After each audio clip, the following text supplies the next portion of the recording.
تو سب سے پہلے میں جو نماز کے لیے ہماری ریکوائرمنٹ ہے اس کو ڈسکس کرتا ہوں. وضو اور غسل والا معاملہ تو الگ سے ہے، یہ ساری چیزیں انڈرسٹوڈ ہیں. اس کے بعد جب آپ مسجد میں آئیں گے تو نماز کے لیے سب سے ضروری چیز یہ ہے کہ آپ قبلہ رخ کھڑے ہوں گے اور اپنے دماغ میں نیت کو حاضر کریں گے کہ آپ کون سی نماز پڑھنے جا رہے ہیں. جب تک نیت حاضر نہیں ہوگی نماز درست نہیں ہوگی. صحیح بخاری اور صحیح مسلم کی متفق علیہ حدیث ہے کہ اللہ کے محبوب صلی اللہ علیہ وآلہ وسلم نے فرمایا انما الاعمال بالنیات، اعمال کا دار و مدار نیتوں کے اوپر ہے.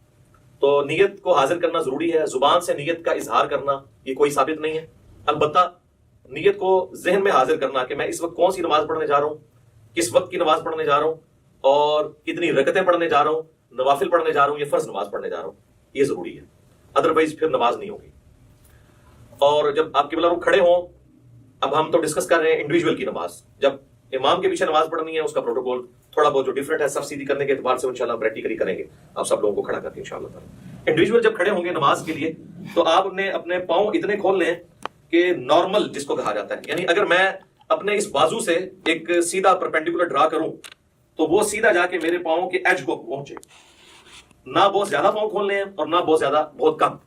اور عموماً اگر آپ تقریباً 10 سے 11 انچ تک کھول لیں تو وہ نارمل تصور کیے جاتے ہیں. جیسے ہی آپ اس سے باہر نکلیں گے تو پھر جب آپ صف میں کھڑے ہوں گے تو کندھے سے کندھا نہیں ملے گا اور اسی طریقے سے پاؤں سے پاؤں نہیں ملیں گے. پاؤں ملائیں گے تو کندھا آؤٹ ہو جائے گا، کندھا ملائیں گے تو پاؤں آؤٹ ہو. تو یہ یعنی دونوں کو اس طریقے سے بیلنس کرنا ہے. مرد کے لیے یہ ضروری ہے کہ وہ اپنی شلوار کو ٹخنوں سے اوپر رکھے.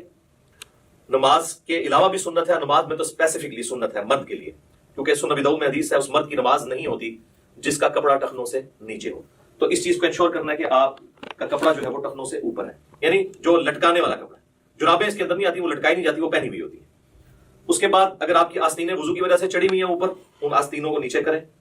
کف صوب بھی منع ہے. اسی طریقے سے تہمد کو یا شلوار کو اوپر کرنے کے لیے یوں اڑیسنا، اس کو اندر کی طرف موڑنا، یہ بھی منع ہے، یہ بھی کف صوف کے اندر آتا ہے.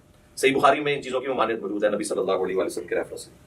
تو اس اعتبار سے ان ساری چیزوں کو دیکھ لینا